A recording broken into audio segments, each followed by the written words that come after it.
news anchor deserves a huge pay rise for how often they have to announce breaking news. Invincible is fighting for his life again. It's like watching a workplace rivalry on steroids. Long may it continue. Welcome to Ken Reviews. I'm Ken Mr. I'm gonna watch it so you don't have to. And this is a review of the season 3 of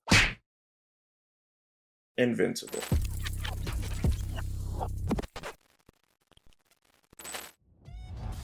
Over the last 90 days, Mark's speed has increased 65%, his endurance 70%, and his strength 138%. If you enjoy everything movies, TV, games, theatre, join us. Hit that subscribe button. There's a lot more to come. That way, let's discuss.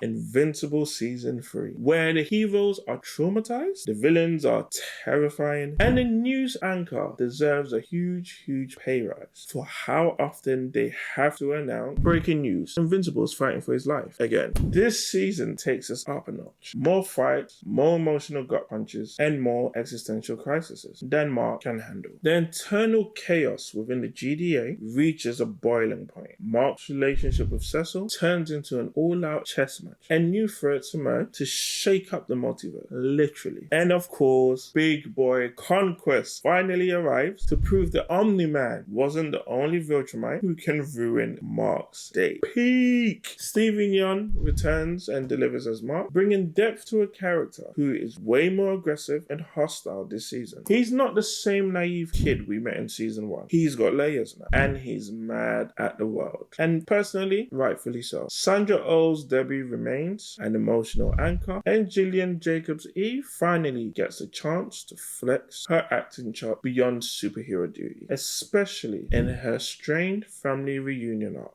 J.K. Simmons' Omni-Man is still a force to be reckoned with, despite being less present, but the real MVP this season, Walter Goggins as Cecil. Not only does he unleash his inner Batman versus the Justice League contingency plan, but we also get a look into his backstory, explaining exactly why this man has a PhD in paranoia. And then there's Jonathan Banks as Conquest. I keep saying his name like that because this guy cooked. Oh my day. Menacing, ruthless, and somehow deeply tragic. Banks makes Conquest one of the best antagonists through the whole series. His voice alone sends chills. My only problem with this character is that he wasn't in the show long enough. Like, this is easily a 4-5 episode fight. Like, this should be a Goku versus Frieza kind of thing. But it was very short, unfortunately, but still impactful. If you thought season 2's animation was good, season 3 said, hold my beer. The quality is better, but it's not up to par like it could be. But in episodes 7 and 8, where every punch, every brutal moment, and every shattered tooth, RIP to that Viltrumite child's teeth, is animated with sickening detail. The soundtrack slaps as usual, mixing high energy action beats with moments of emotional weight. The distinct silent episode, which was episode 3, was a masterclass in visual storytelling. 2 criminals just trying to get by, no dialogue, just vibes and consequences. There's a lot happening this season, and yet it all flows beautifully. I'm going to try to go through them as quickly as possible. We have Mark versus Cecil, the beef of the season. These two are playing mental chess, threatening each other at every opportunity. It's like watching a workplace rivalry on steroids. Long may it continue. Mark and Eve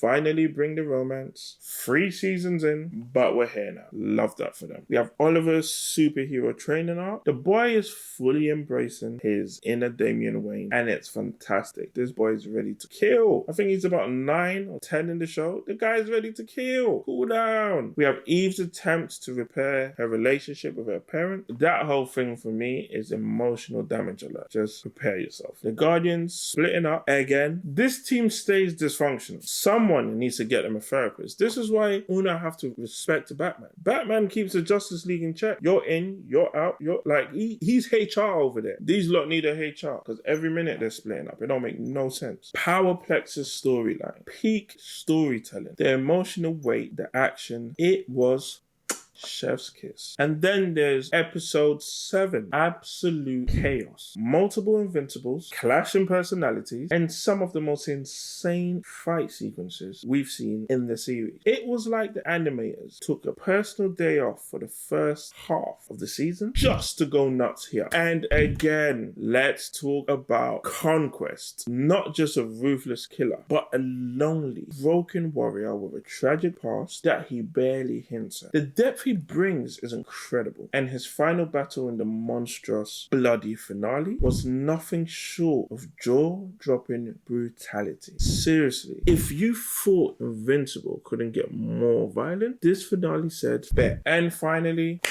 R.I.P. Rex. That one hurt me still. I can't lie. It did hurt me. Rex was one of the season favorites. And I think the show's favorites in all. Like, it's just a fun character. But one. Invincible Season 3 is a masterclass in superhero storytelling. It balances action, emotional depth, and political intrigue in a way few shows can. The stakes are higher, the fights are bloodier, and the character arcs are richer than ever. With a finale that literally left us picking our jaws up off the floor, Season 3 proves that this show is one of the best in the genre. Rating, breaking news reports, easy 10/10, easy. What did you think of Invisible Season 3? We were left with like 5-6 cliffhangers. Which one are you most excited for? Where's Omni-Man? Where's Alan the Alien? Where's Battle Beast? Where do we go from here? Like, I have so many questions, and I don't want to read a comic book. I just don't. Just give me the show. I want it animated. I want to see voice actors. Like, come on, give me that. If you're enjoying these reviews, please join the channel, hit the like, comment, let me see your thoughts. We always reply. We try and get as much information. If you have recommendations, suggestions for the channel, we listen to the community. Like, comment, subscribe. That way, let's discuss.